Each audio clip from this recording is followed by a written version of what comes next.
Hello, it's Charles with Uber Eats. Today is Tuesday, May 13th, 2025, and I am blessed I got the wake-up call today. Very thankful for that. I did my weigh-in this morning, and I'm at 137.4, which is less than I was last week on Tuesday following my Monday refeed, so I'm very happy about that. And I believe it was less than the previous Tuesday.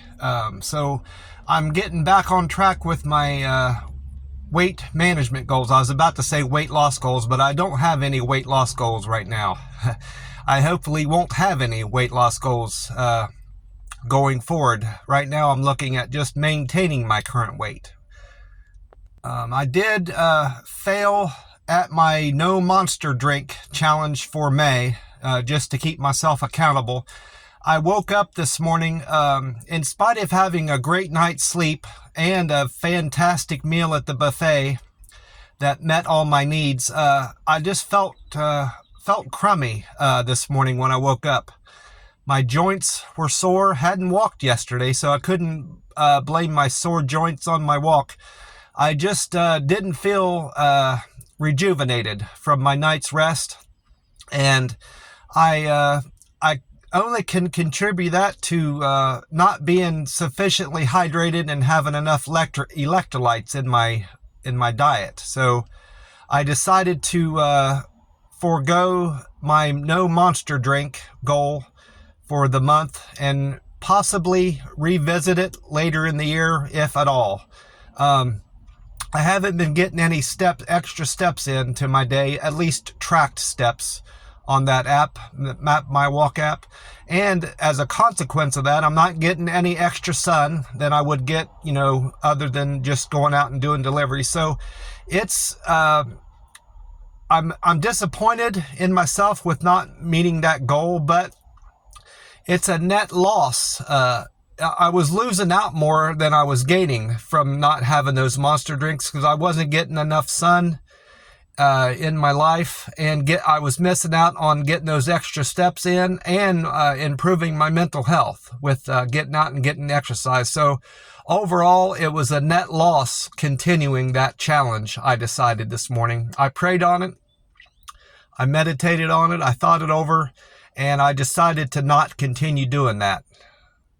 If there's anything that I'm taking away from this challenge is that I know now that I need to have caffeine. Possibly, I need to have caffeine in my diet and the electrolytes to continue doing what I'm doing with my OMAD, my rolling 48s, and my rolling 72s to meet that challenge and to meet the challenge of walking, getting extra steps into my day. Almost every day or every other day, whatever it is. I've missed several days at this point, and that can't continue. I can't let that continue on. So overall, I've improved my drinking habits with the Monster, just switching over to these rehabs.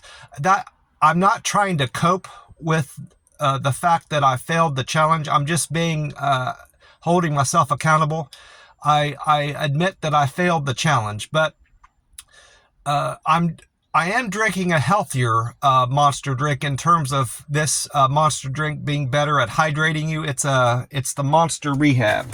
I've showed this before, but this is the can that I've been drinking lately, and this is only 25 calories a can, and it's a Monster Rehab tea and lemonade. They have two varieties, at least that I know of at this gas station. There might be more out there, but this is the only two they sell. They sell this tea and lemonade, and they sell a green tea. And what makes this better for hydration is it's got electrolytes, sodium, potassium, calcium, and magnesium. It's supposed to reduce fatigue, increase concentration, and it's got all the B vitamins that the regular Monster drink has. It's got coconut water in it. That's different than the other Monster drinks. And it's got botanicals, milk thistle, and quercetin, whatever that is, Quercitin. I looked that up, but I didn't write down what it what that does for you, but it's got a lot of added stuff in it that's supposed to be beneficial for your health.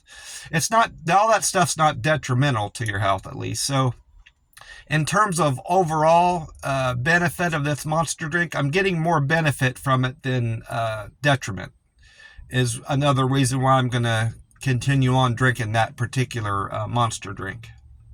I've made a lot of changes recently with my fasting, and that's another reason why I think cutting out Monster entirely was too big of a step.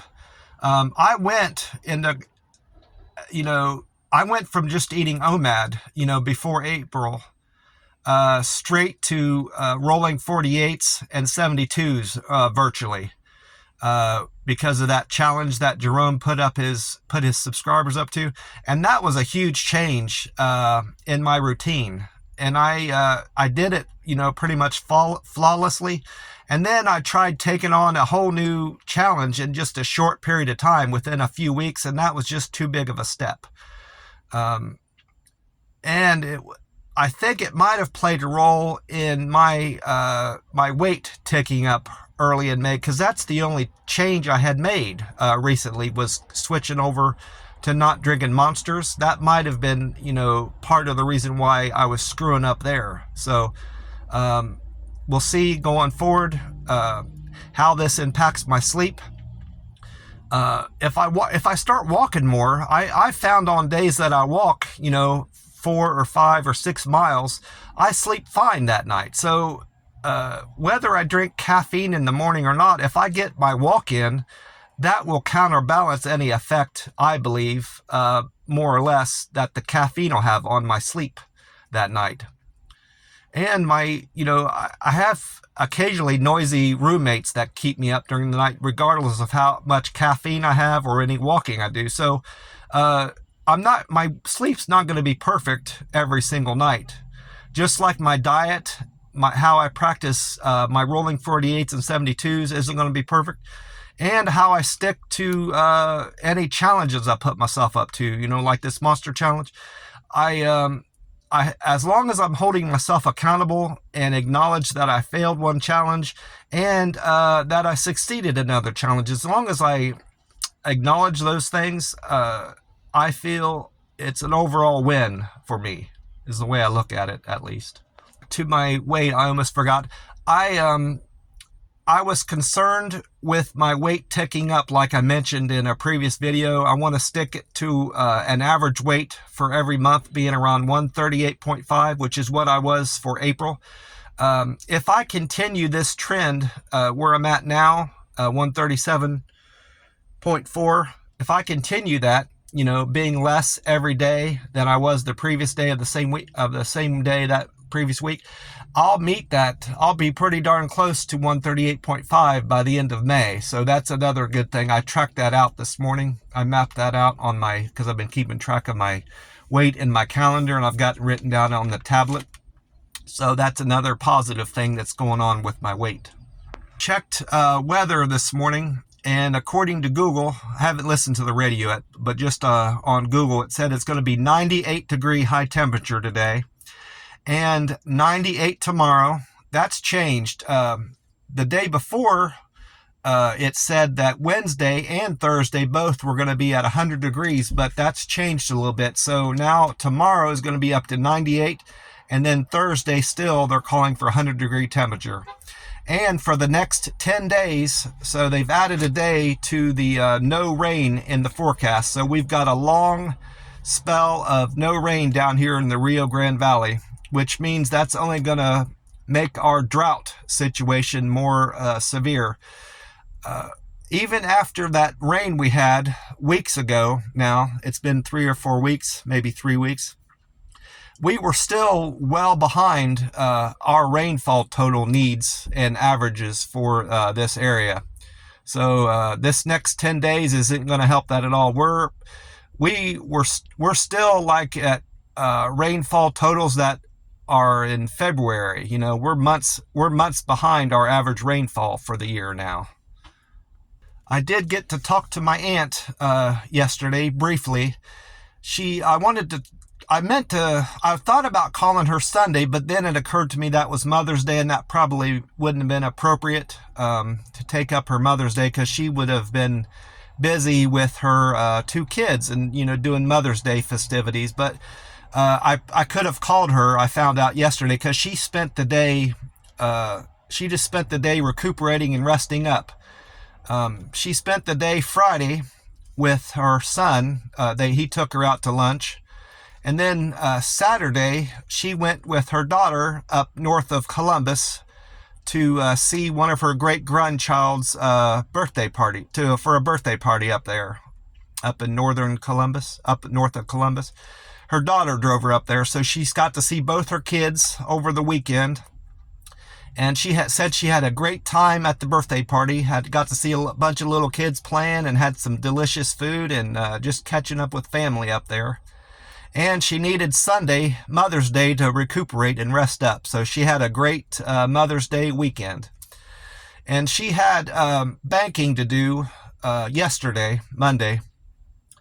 And I kept note of that in my head, because I didn't want to take up too much of her time with the call, because it was getting close to the time for her to leave to go to the bank. And I was going to be busy. I figured a call would be coming in to do a delivery anyway, so I feel bad about cutting our call short when that delivery comes in that I need to take, because it's, the right amount of money. But I had cut the call short, and I was happy to get off the phone with her, because I didn't want to take up too much of her time and mess up her day with her, plans she had. Anyway, I need to write her soon. It's been a while. It's been 2 or 3 weeks since I sent her a letter. I think I mailed her a letter the end of April, which she would have gotten it around the 1st of May. So I need to think about writing her soon again. I had a fantastic meal at the buffet, loaded up on a lot of protein, more chicken than anything else. I normally don't get beef there. Whatever beef I scoop up with the broccoli is all the beef that I get. They have 2 pans that have broccoli in them. They have a chicken and broccoli pan, then they have a beef and broccoli pan. I get the majority of my beef or my broccoli from the chicken pan, because I like their chicken in that pan. I can't chew the broccoli too much, but when that pan is too low on anything, I go over to the broccoli and beef pan and scoop some of the broccoli out of there, and whatever beef I happen to scoop up is what I eat from there. I have a hard time chewing their beef, because I've had my some of my back teeth, the molars, pulled because they were rotten, and it makes it hard to chew tougher pieces of meat like their beef there, but I manage pretty well doing it. But regardless of that, I had as much broccoli and string beans as I could eat.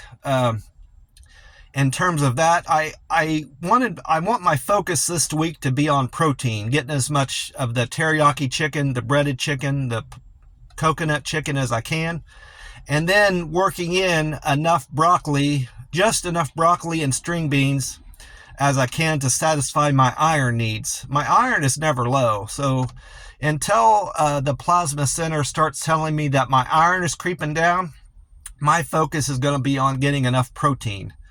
That seems to be my problem right now. My protein keeps creeping low if I'm not careful. Now, I'm not donating plasma today. That'll be Thursday and Saturday, but I think if I need to make protein a focus there every day, regardless of whether I'm donating plasma the following day. Now, tomorrow, my refeed definitely has to be protein focused, just like it was yesterday. And of course, Friday, I need to load up on protein. But now that since I'm in this routine of just eating one meal on Mondays, Wednesdays, and Fridays, I need to make it a priority to hit the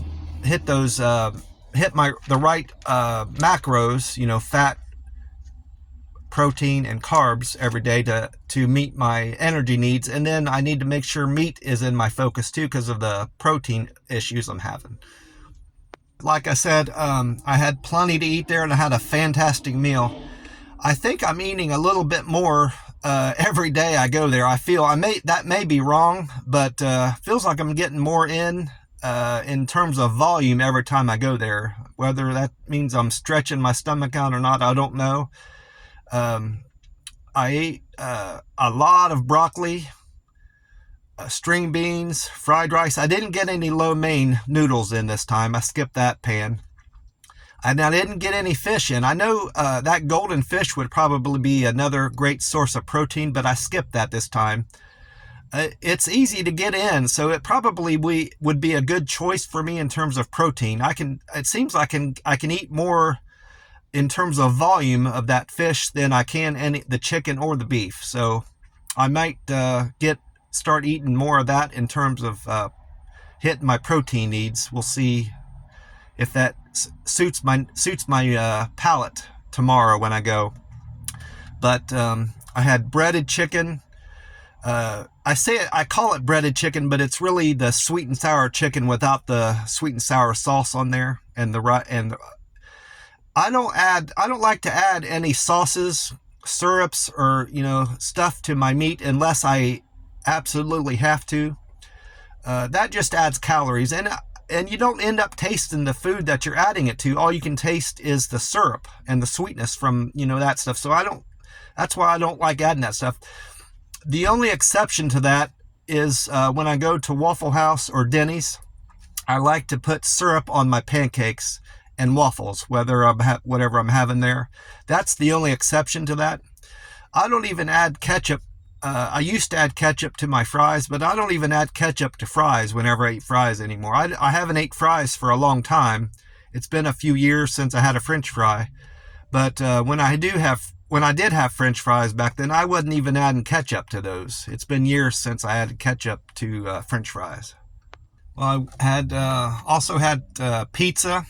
I probably had 3 or 4 slices of pizza. I had an egg roll there. There's no meat in the egg roll. It doesn't say what kind of egg roll it is on there. It just says egg roll, but I don't think there's any meat in it. It's just a veggie egg roll. I had 4 of that cornbread. I call them powdered donuts because they have sugar on them, but they call it cornbread. Watermelon. Had a big plate of watermelon, probably the equivalent of 2 oranges. I had about a half a lemon.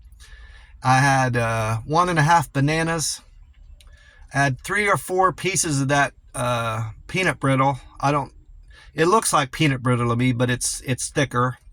I had 2 or 3 cookies, and then I had a big bowl of ice cream. I think 3 or 4 scoops of their chocolate chip vanilla ice cream there. And I think that's the extent of what I ate at the buffet. I can't think of anything else. That I was thoroughly stuffed by the time I left there, like I normally am. Had a fantastic meal up there. I checked my customer satisfaction scores this morning, and it looks like I got 1 more thumbs up yesterday.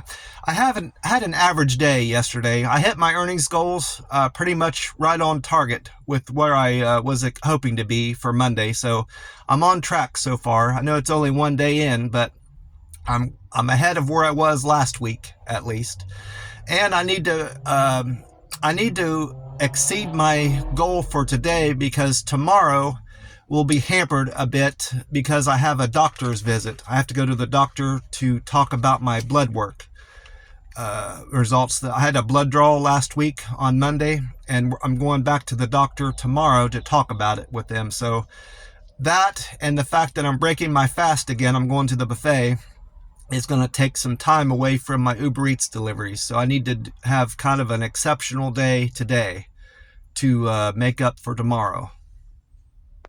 But my Deliver with Care went up 1 to 301. Quick and Efficient went up 1 to 260. Friendly went up to 257. That's a one difference. And my Perfect Handoff went up 1 to 241. But I got 0 on Good Communication, which is surprising. I think here lately, being a good communicator has been my focus on the Uber Eats app, but for whatever reason, that person didn't give me a thumbs up there. So that's okay. I still haven't figured out entirely how the thumbs up and thumbs down goes with the app. Do I get a thumbs up if I don't get all 5, or is just one thumbs up from one rating good enough to give me a thumbs up and potentially get that 99% up to 100? I don't know how that works. I don't know of any family members that have Uber Eats on their app that I can talk to directly. I have a cousin that orders a lot of food on the Uber Eats app and just orders food in general that I've heard. But I don't talk to them directly. I have to talk to them through another cousin. That's the best way I can explain it. And I haven't gotten any feedback about that. My best delivery yesterday was to Dave's Hot Chicken.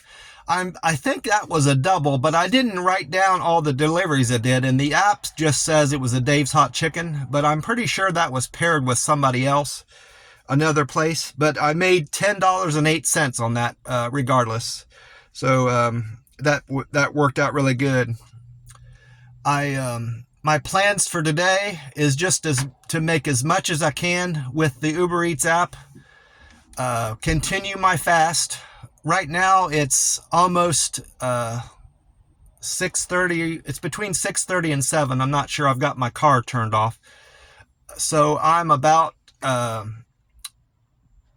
18 hours into my fast right now. Because I broke my fast around 11:30 yesterday, and I feel good like I normally do. These rolling 48s and 72s that I've been doing are just a piece of cake at this point. So I'm going to continue. I don't see myself stopping doing these, at least through the month of May and into June. I have no qualms or hesitancy or problems doing these. It's helping me maintain my weight. In fact, if I'm not careful, my weight will tick up doing these rolling 48s because I'm not getting my extra steps in. So that will probably change. I'm hoping it will change because I'll be walking more. My hope is to start getting back on track with my walking.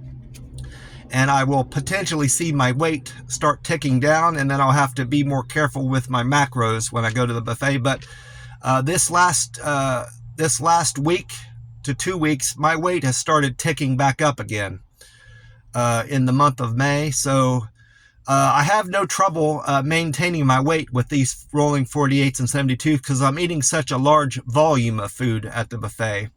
And that's another thing I like about these 48s and 72s is the freedom that I have. I can eat as much as I want, whatever I want. Now, when I say whatever I want, I don't go up to the buffet and just eat cake and ice cream, which I could. They have that there, and cookies. I'm eating relatively healthy there.